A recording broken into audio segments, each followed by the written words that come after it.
Praise the Lord. आप सभी को जय मसीह की। प्रिय, आज मैं आपको दाऊद और गोलियत की कहानी के बारे में बताऊंगी। प्रिय, यह आपको पहला शमूएल 17 अध्याय में देखने को मिल जाएगी। प्रिय, आज हम देखेंगे कि हम दाऊद के जीवन से क्या सीख सकते हैं।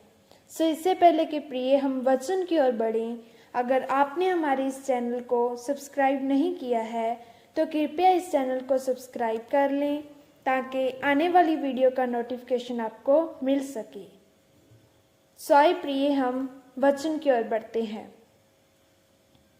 यह उस समय की बात है जब शाऊल इज़राइल पर राज किया करता था और दाऊद अपने पिता की भेड़ बकरियों को चराया करता था। उस समय दाऊद की उम्र लगभग 15 साल की थी। उसी समय फिलिस्तियों की सेना इज़राइलियों के विरुद्ध इकट्ठा हुई और राजा शाऊल ने भी अपनी सेना एला नामक तराई में इकट्ठी की, परंतु शाऊल ने युद्ध की शुरुआत नहीं की क्योंकि वह जानता था कि अगर वह पहले शुरुआत करेगा तो उसी का ही नुकसान होगा।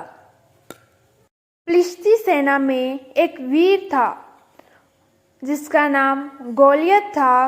वह 6 हाथ 1 बिता लंबा अर्थात लगभग 9 फीट ऊंचा था। वह पीतल का कवच पहने हुए था। उसके हाथ और पांव में भी पीतल के कवच थे। उसके हाथ में एक बड़ी सी डाल थी। उसने इज़राइलियों को युद्ध के लिए पुकारा और कहा, अपने में से एक पुरुष को चुन लो जो मुझसे लड़े।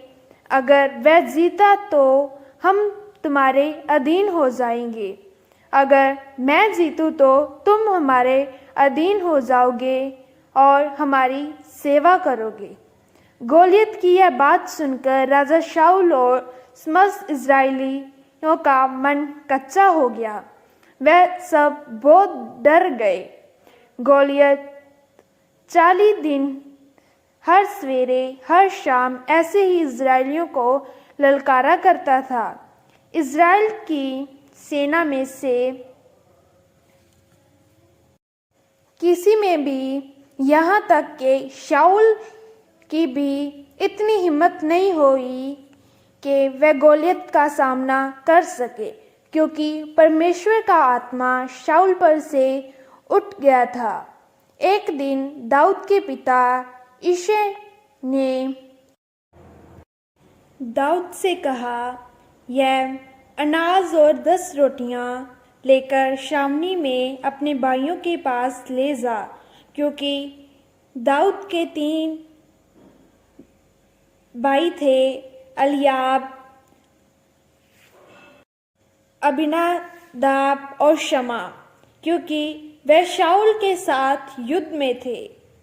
और यिशै ने अपने पुत्रों का हाल चाल पूछने के लिए दाऊद को भेजा ताकि वह पता करे कि उसके तीनों पुत्र ठीक है कि नहीं। तब दाऊद अपनी भेड़ बकरियों को रखवाले के पास छोड़कर और अपने पिता की आज्ञा के अनुसार उस जगह पर पहुंचा जहां इज़राइली फिलिस्तियों के विरुद्ध इकट्ठा हुए। जब दाऊद वहां पहुंचा और अपने भाइयों का हाल चाल पूछा तो गोलियत इज़राइलियों को पहले के समान ललकारने लगा। दाऊद उस फिलिस्ती की सारी बातें सुन रहा था। उसी समय सारे लोग उसे देखकर डर से भाग गए। फिर इज़राइली लोग कहने लगे कि राजा ने कहा है कि जो कोई उस फिलिस्ती को मारेगा, राजा उसे बहुत दंड देगा और अपनी बेटी का विवाह उससे करेगा। तब दाऊद ने उस पास खड़े व्यक्ति से कहा, जो पुरुष उसको मार के इज़राइल की नाम तराई दूर करेगा, उसके साथ क्या किया जाएगा। तब लोगों ने वो सारी बात जो राजा द्वारा कही गई थी दाऊद को बता दी। तब दाऊद ने कहा, खतना-रहित पुरुष क्या है जो जीवित परमेश्वर की सेना को ललकारे। तब एलियाब जो दाऊद का बड़ा भाई था, दाऊद की यह बातें सुनकर उस पर क्रोधित हुआ और उससे कहा, तू यहाँ क्यों आया है और भेड़ बकरियों को किसके पास छोड़कर आया है? मुझे मालूम है कि तू यहाँ लड़ाई देखने आया है। जा और जाकर भेड़ बकरियों को चुरा। प्रिय, मैं यहाँ पर आपको एक बात बताना चाहती हूँ। जब भी हम परमेश्वर के काम में आगे बढ़ने की कोशिश करते हैं तो शैतान ऐसे लोगों को हमारे रास्ते में लेकर आता है कि वह हमें परमेश्वर का काम आगे ना बढ़ाने दे। प्रिय, कई बार वह लोग हमारे अपने ही होते हैं, जैसे यहाँ पर हम देख रहे हैं। प्रिय, जब शाऊल को यह बात मालूम पड़ी कि दाऊद ने गोलियत के लिए कैसी बात कही है, तो शाऊल ने दाऊद को बुलवाया और जब दाऊद आया तो दाऊद ने कहा कि उस खतना-रहित फिलिस्ती से मत घबरा, मैं जाकर उस फिलिस्ती से लड़ूंगा। तब शाऊल ने से कहा कि वह गोलियत से नहीं लड़ पाएगा क्योंकि वह अभी लड़का ही है और गोलियत बचपने से ही योद्धा है। तब दाऊद ने शाऊल से कहा, तेरा दास अपने पिता की भेड़ बकरियों को चराता था और जब कोई शेर या भालू झुंड में से मेमना उठा ले जाता तो मैं उसका पीछा करता और उसे मारता और मेमने को उसके मुंह से छुड़ा लेता। यदि वह मुझ पर हमला करता तो मैं उसके बाल पकड़कर उसे मार डालता। यहोवा ने मुझे शेर और भालू के पंजों से बचाया है, वह मुझे इस फिलिस्ती के हाथ से भी बचाएगा। प्रिय, यहाँ पर हम दाऊद का परमेश्वर पर से विश्वास देखते हैं। वह जानता था कि परमेश्वर मुझे बचाएगा और मुझे विजय देगा। आगे देखते हैं, इज़राइल की सारी सेना, यहाँ तक कि शाऊल जो अनुभवी था, उस गोलियत के सामने जाने से डर रहा था। वही 15 साल का लड़का भेड़ बकरियों को चराने वाला दाऊद उस गोलियत की चुनौती को स्वीकार करता है और उसके सामने जाने से नहीं डरता, क्योंकि दाऊद जानता था कि गोलियत से ज़्यादा बलवान उसका परमेश्वर है जो उसे उस गोलियत पर विजय दिलाएगा। प्रिय, हम भी बड़ी बड़ी समस्याएं देखकर डर जाते हैं। हमें लगता है कि हम मुश्किलों का सामना नहीं कर पाएंगे, परंतु हमें परमेश्वर पर विश्वास रखना चाहिए। दाऊद ने गोलियत के कद को नहीं देखा, उसने अपने सहायक अर्थात परमेश्वर को देखा और उसे विश्वास था कि परमेश्वर उसे गोलियत पर विजय दिलाएगा। सो प्रिय, हम आगे देखते हैं। दाऊद के इसी विश्वास को देखकर शाऊल ने दाऊद को गोलियत से लड़ने की अनुमति दे दी और उसे अपने वस्त्र पहनाए, लेकिन दाऊद को युद्ध के वस्त्रों का अनुभव नहीं था, इसलिए वह उन वस्त्रों को पहनकर चल नहीं सका। इसलिए उसने उन वस्त्रों को उतार दिया और अपने हाथ में लाठी ले ली और नाले में से 5 चिकने पत्थर छांटकर अपनी चरवाही की थैली में रखे और गोफन हाथ में लेकर फिलिस्ती के सामने गया। जब वह फिलिस्ती गोलियत भी दाऊद के पास आया तो उसने देखा कि दाऊद तो लड़का ही है और उसके मुंह पर लाली झलकती है और वह सुंदर भी है। तब फिलिस्ती ने दाऊद से कहा, क्या मैं कुत्ता हूँ जो तू मेरे पास लाठी लेकर आया है?